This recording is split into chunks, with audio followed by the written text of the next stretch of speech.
What makes the difference in the quality of people's lives? What makes some people leaders and other people followers? What makes most people talk about a dream and never follow through, and other people, just a small percentage, kick ass, take names. You can throw any obstacle at them, they find a way to break through. What's the difference? It's not talent, it's not skill, it's hunger. If you get enough hunger going in you for an answer, you'll find the answer.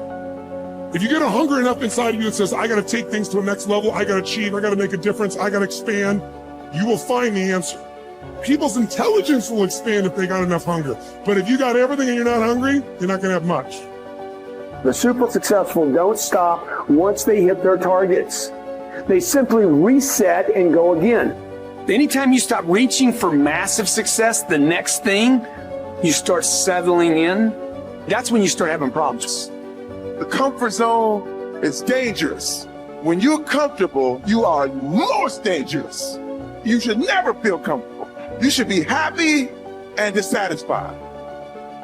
Well, you should be afraid of taking risks and pursuing something meaningful. But you should be more afraid of staying where you are if it's making you miserable. It's like you're paying a price by sitting there being miserable. You might say, well, the devil I know is better than the one I don't. It's like, don't be so sure of that. The clock is ticking. Yeah, and if you're miserable in your job now and you change nothing, in 5 years, you'll be much more miserable and you'll be a lot older. So don't be finished. Be starting. Be alert. Be ready. Be attacking. Be relentless. Let the enemy stop. Let the enemy rest. Let the enemy finish. You don't finish. Don't stop. Don't rest. Not until the enemy is completely destroyed.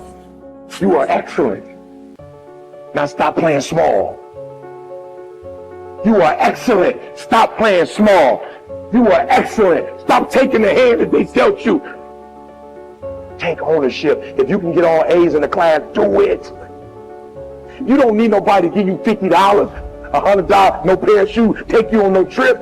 You a grown man. Do it because you can. Stop needing a carrot. Stop needing money. Stop needing a trip. Stop needing somebody to give you a sticker on your head, and do it for the pride of who you are.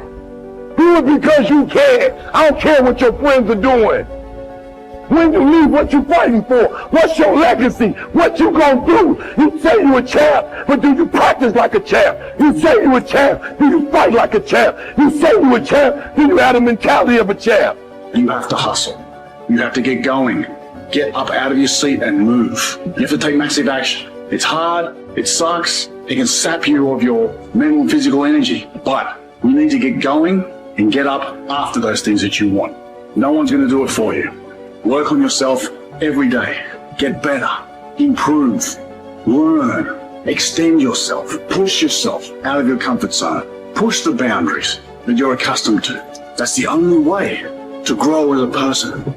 If you look at all the successful people in the world, one common thread between all of them is that they've all hustled. They've all gotten to work, gotten busy. The gap between here and your ultimate life is action. That's the link. You have to hustle. You have to get out there and do what's required. What excuse do you have?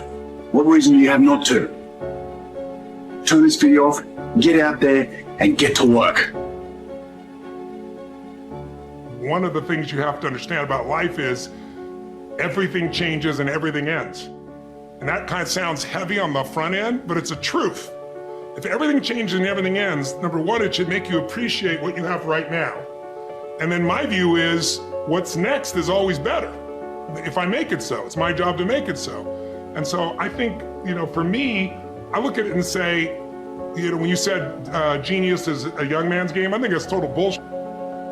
I think passion is the genesis of genius. If you've got enough passion, you're gonna find answers nobody else does, but most people run out of fuel, meaning they get tired, they get exhausted, they get burnt out, they get, the law of familiarity. They're around something so much they take it a little bit for granted. And I've managed to see something in myself that I found in every great leader that I've ever respected, and that is, I value intelligence immensely, but I know really smart people can't fight their way out of a paper bag pragmatically, right? I'm sure you do too.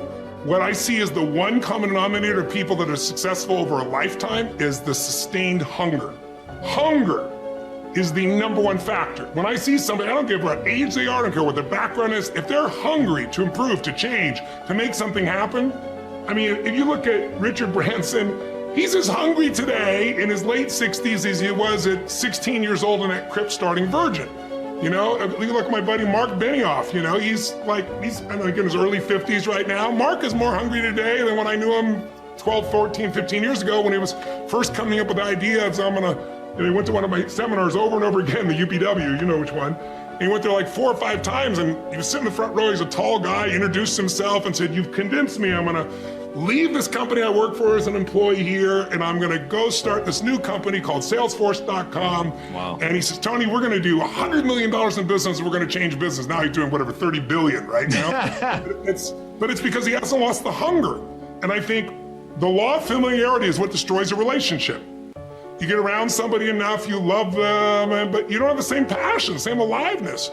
And I'm just not willing to settle for a life without passion and aliveness. That's just like, there's so much to learn, there's so much to grow, there's so much to give, and I'm wired to grow and give. And I think anybody who gets wired to grow and give is gonna have a really fulfilling life. It doesn't matter what you choose to do, you're gonna be alive, because you're gonna make progress, and because you made progress, you have something to give. And we all, like, some people think they just wanna get, but you get, and it's pretty damn boring, and it doesn't really expand your sense of identity of who you are.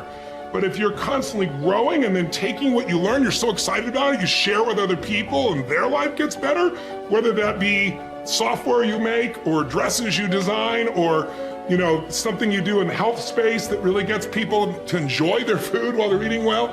If you have those passions and you keep growing, there's no limit. It doesn't matter what happens in the short term with a pandemic or with a drop in the economy or whatever the case may be. These are all temporary when you realize life is lived in decades, not in days.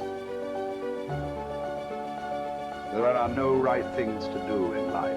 If you choose something and put everything that you have into it, it'll become a great thing. Is it the right thing? Is it the best thing? When you say, is it the right thing? What you're asking is it the best thing to do in life? There is no best thing to do in life. Anything that you take up, and if you put your heart and soul into it, it becomes a great thing. Is it the best thing? No. Then what is the best thing? There is no such thing. There's really no such thing. Why are you not passionate about everything in the existence? You're only passionate about one thing means what? You're constipated. That's what it means. So, see, idiots do things that they don't like to do, suffer for their whole life because they think it's needed, or they think it's their duty. Intelligent people do what they love to do. They enjoy their life to some extent. But a genius learns to do what is needed joyfully.